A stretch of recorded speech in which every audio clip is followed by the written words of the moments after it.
Hey everybody, welcome back to Race of History. Sorry I've been missing the last couple of days. I had a graduation that I had to go to for a family member and then a birthday party, and I've been out of pocket. I did one video while I was gone, but that was all I could get to. But I'm back home now, so I'm trying to get into the normal schedule for next week. I've got a handful of different videos that I'm working on that I'm trying to get out quickly. So there should be a whole bunch of stuff coming out this next week. But today we're going to start with Sabaton history for the Satsuma Rebellion for the song History-Shiroyama. I did the song while I was gone. I'll put the link to it somewhere up there if you haven't seen it yet. But I'm curious to hear what they have to say. I don't know a ton about this. Super general information. And I haven't ever seen the Tom Cruise movie that got referenced in the comments for the song. So, with all that being said, let's get into it. I'm Indy Nidell. And I'm Joachim from Sabaton, and this is Sabaton History.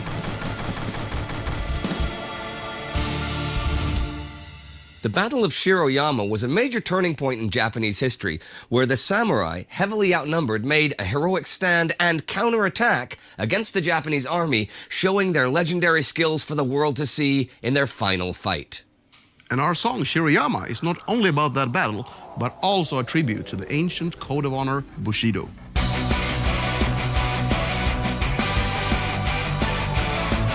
Now, in a minute, he's going to tell you a bit about the song, but first, I'm going to tell you the history. In the 7th century, Japan took a major step towards an era of feudalism with a series of reforms. Not really going to go into it here, but these not only reformed the classes, they also redistributed land among local lords, who in turn taxed much of the local population to live and work on said land. Over the centuries, those feudal lords eventually became rich and powerful, though that was not the reform plan, and the emperors became more or less figureheads. To defend their position and their wealth, the lords depended upon skilled warriors who called themselves bushi. We call them samurai. The lords built their power bases with their own private armies, and early medieval Japan saw clans and families rise and fall as they fought for power. A new era began in the late 12th century when a clan leader named Yoritomo seized power and proclaimed himself shogun, and this elevated the importance of the bushi to a higher level. As the military arm of Japan, a new warrior caste was officially born. The era of the samurai would last for hundreds of years, and you can look up all the ups and downs of the power of the shoguns versus the regional warlords, the daimyo, for yourselves. The samurai were not simply armed thugs that pushed around the locals, not for the most part anyhow. They usually bound their lives to a code of honor and merit. One such set of rules to live by, next to the Book of Five Rings and the Hagakure, was the Bushido. The Bushido speaks of a code of morality and principles that every honorable samurai must follow to be respected and valued in Japanese society. Central themes, next to the mastery of martial arts, are honesty, dignity, and loyalty to their master. It's the nature of time that the old ways must give in. It's the nature of time that the new ways comes in sin. Well into the 19th century, the samurai class, within the rigid Japanese class system, remained powerful and enjoyed the privileges given them by the daimyo. But as the 19th century progressed, the shogunate was challenged by new ideas and social reforms, and was finally toppled by the imperial Meiji Restoration in 1868. Yeah, and I talked about this during the song, but it happens everywhere, right? As you have this move to a more quote-unquote equal society all across the world, those established power centers are clinging for the power that they've accumulated over the centuries. And so they don't want the change. They're not going to go quietly. And in a lot of cases, it ends up in these really big blow-ups. And some of these blow-ups last a long time until the change actually starts to take root. Mutsuhito, the Meiji emperor, aimed to revolutionize Japan by adopting Western ideals. He pushed democratic reforms and established a constitutional monarchy. This broke the feudal structure and sabotaged the existence of the samurai. By abandoning the old caste system, and caste isn't really the right word, but class isn't really either. Anyhow, hundreds of thousands of samurai, some sources say up to 2 million, were suddenly out of a job. And Wow. worse for them, they were now socially equal to the common man, as the law now made all men commoners. This turned the whole social hierarchy upside down. Japan was by then under increasing pressure from the Western colonial powers. European and American ships were already probing the Far East to exploit potential weaknesses, and Japan had to shed its old skin and enter the modern era or fall behind, opening the country to modern technology and ideas. By any standard, Meiji saved Japan from the fate of the continental Southeast Asian states that ended up either colonized or torn apart like China. His main foreign policy achievement was to strengthen Japan to the point that they could resist the unequal treaties. The reforms he carried out on the home front contributed to this substantially. The emperor's new conscript army, for example, would rely on mass firepower instead of individual skill with the sword, and it would answer only to the central government, with no allegiances to local lords. There were many powerful clan leaders that supported the emperor, as it was their traditional duty. One such man was Saigo Takamori. He had played a large part in the Meiji Restoration and supported modernizing Japan's military. But he also hoped the samurai could still hold on to their power in the countryside. This was not to be, and Saigo left his post as an imperial military advisor and retreated to his own domain of Satsuma, Kagoshima, on the southern Japanese island of Kyushu. Yeah, and I don't think that doesn't seem tenable. The idea that Japan is going to move forward into this modern age but still hold on to its kind of caste roots, that seems like it's not, like you can't square that, that circle. So, I mean, it kind of makes sense. Like I said, it makes sense from all sides. If you have power, you don't want to lose it. If you're in a leadership role, sometimes it's about gaining power, but sometimes it's just about not having a foreign power come and dominate the country. And if you're a normal citizen, you're trying to kind of even out the playing field, as it were. And so you can understand the perspective from all sides on these issues. But, man, did they lead to some just major, major clashes.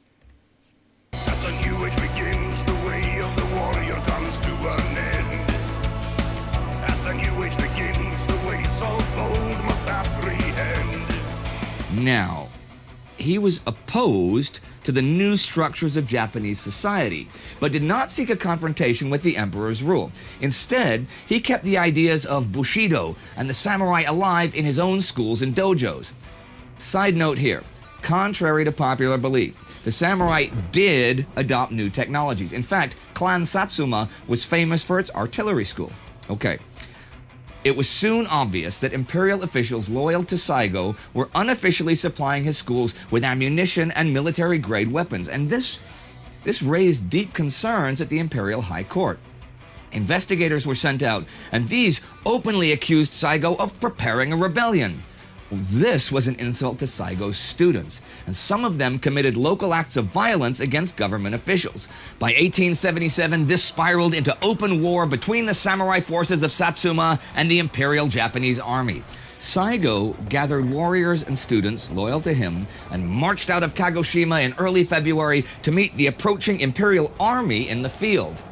But he made a strategic mistake that doomed the rebellion from the start. He wanted to first take Kumamoto Castle, one of the strongest castles in all of Japan, north of his realm of influence. He thought it would surrender to him without a fight, but the officers of the castle remained loyal to the emperor. As he laid siege to the castle in winter conditions, the Imperial Army arrived.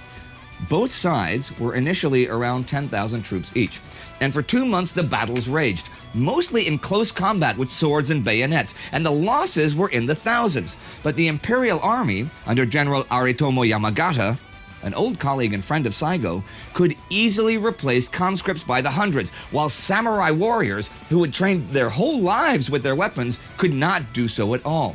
Despite their far greater skill on an individual level, the rebels were forced to retreat. Still, it was a fighting retreat, and the remaining samurai waged a relentless guerrilla war, but they could not run forever.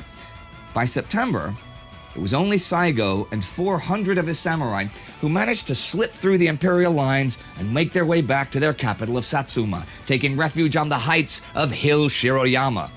It did not take long for the Imperials to catch up, and General Yamagata was determined to finally capture Saigo and crush the rebellion once and for all. He ordered his men, some 30,000 strong by this point, to lay siege to the heights. They surrounded Shiroyama with a complex system of earthworks, trenches, and barricades. Yamagata sent out an envoy with a letter demanding Saigo's unconditional surrender. That letter shows the deep affection and respect the imperial general held for his friend, and you can read the letter in the description.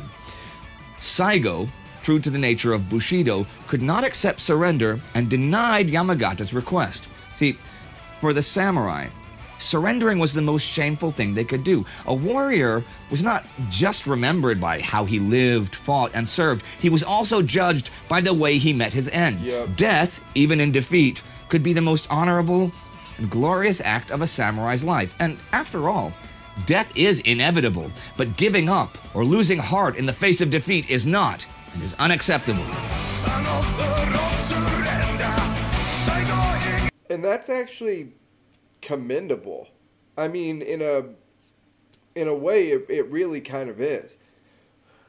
I'm curious whether a true guerrilla-style war could have worked here. If essentially the samurai, because here's the deal, they're all individual, and it's just like the feudal system in Europe, where you have all of these different lords and areas, and they control those spots. But if it's all samurai, I wonder if it's possible at this point for them to kind of like shrink back into the normal populace and carry on a guerrilla war. That's an interesting kind of look at this for me, and I'm curious. I'm probably going to look up some different historians' viewpoints on this after I get done with it, but I'm curious what you all think.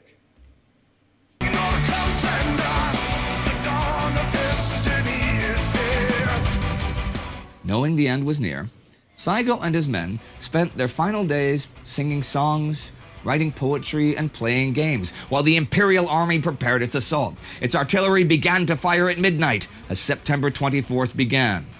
The samurai wished each other farewell and shared a last cup of sake. At 3 a.m., imperial infantry stormed up the hill. The samurai charged, forcing them into close combat. Now, they could not hope to match the skill of the samurai, and took huge casualties, and their lines fell into disarray, but numbers were on their side.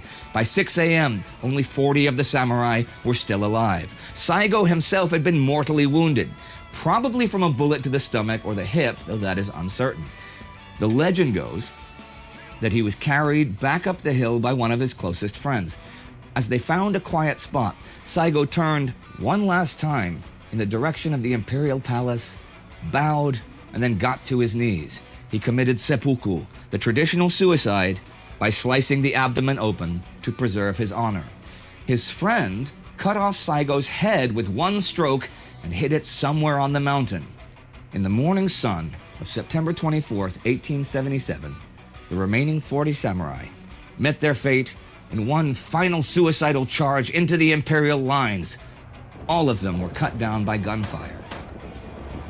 The defeat at Shiroyama not only meant the end of the Satsuma Rebellion, but the end of the samurai. Japan had entered a new era where such warriors had no place. From now on, the Japanese would wage war with an army made of recruits from all classes and all backgrounds. Saigo Takamori remains A tragic hero whose dedication and skill will always be remembered as examples of the best of his kind, the samurai, and his code, the Bushido.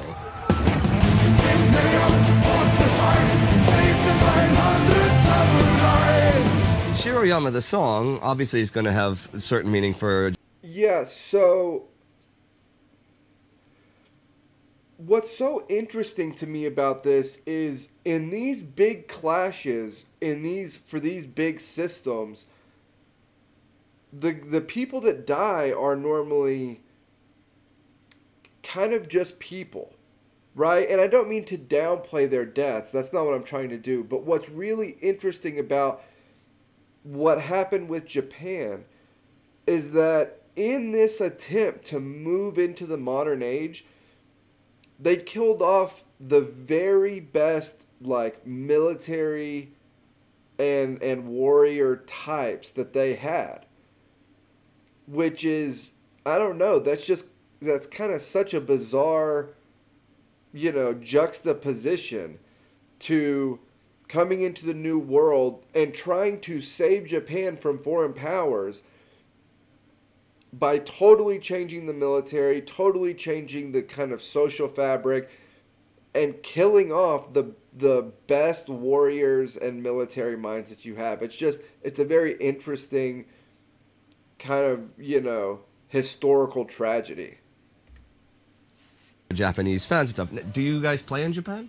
Yes, we played there 4 times since 2015, actually. Wow, I bet that's awesome to play this in Japan. All right, Tokyo! And what about before that? Never. Really? Yeah, we never had the timing. We always wanted to go, but it just never happened. But the song Shiroyama, that was sort of an unexpected, like, big crowd pleaser for you guys, right? Yeah, I was really happy because I really liked the song. It's got this kind of 80s movie theme. Yep. That's exactly, I swear, if you go back and listen to the start of the song, that's exactly what I said, is it has this, like, and I feel like a couple of their songs have this. Maybe it was like a phase they went through, because I don't know. It's been in like 2 or 3 different songs, but I feel like that's what it is. It's this 80s, I think I said it's like a Pat Benatar type, I don't know. There's just a very specific sound to it. But I'm glad it's not just me that hears it. Vibe to it. Not only the Japanese, but fans from all over the world took it sort of to their hearts. So even while we were on the Last Stand tour, which Shiroyama is from, it actually made its way to the encores at the end because it was so popular. And that is... Really? Not being a single? Yeah, not being a single. But that's what people wanted. And from the new album, Yeah. So thank you for that, fans. That was... So what would an encore be on the Last Stand tour? He's the best. Joachim's the best. How many, 2 or 3 songs? What do you guys do as an encore? On the last run of this tour, we did usually Primo Victoria as the first one could be, and then into Shiroyama, and then finishing up with To Hell and Back. To Hell and Back. Yeah. That's fantastic. See, now you guys learned something that you did not know about Sabaton. Although some of you probably did know that. Yes. So, everyone who went to the concerts, actually. Yeah, everyone's like, I went. Okay, sorry. All right. Well, once again, Shiroyama is on the Last Stand album. And that's all for today. But we will see you next time and every time on Sabaton History.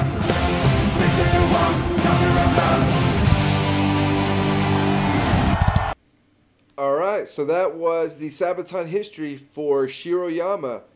That was a really good one. That had a lot of information in it that I didn't know. Like I said, I'm going to try to do a little bit of a deep dive on this because it's a very interesting topic that I just know so little about. But as always, like, comment, subscribe. Help me keep building the channel over here, and I will see you all next time.